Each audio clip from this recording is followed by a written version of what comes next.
reawakening the warrior spirit.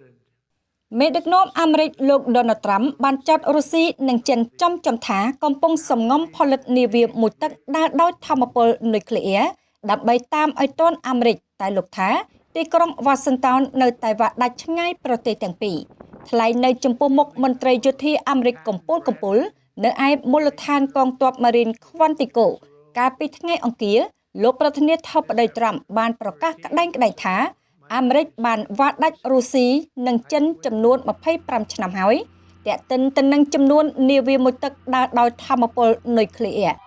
លោកប្រធានាធិបតី Trump បានបន្ថែមថាតាមពិតរុស្ស៊ីឈរនៅលំដាប់ទី2ហើយចិនស្ថិតនៅលំដាប់ទី3ប៉ុន្តែអ្នកដឹងទេថាពួកគេកំពុងព្យាយាមតាមឲ្យទាន់អាមេរិកនាពេលអនាគតលោកបញ្ជាក់ថាសប្តាហ៍ថ្ងៃរុស្ស៊ីនិងចិន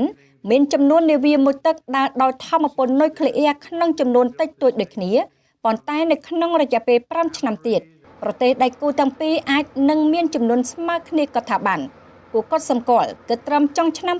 2025នេះមានប្រទេសមហាអំណាចចំនួន5ដែលជះលុយច្រើនជាងគេទៅលើនាវាមួយទឹកដើរដោយថាមពលនុយក្លេអ៊ែរក្នុងនោះរួមមានអូស្ត្រាលីចិនឥណ្ឌារុស្ស៊ីនិងអាមេរិក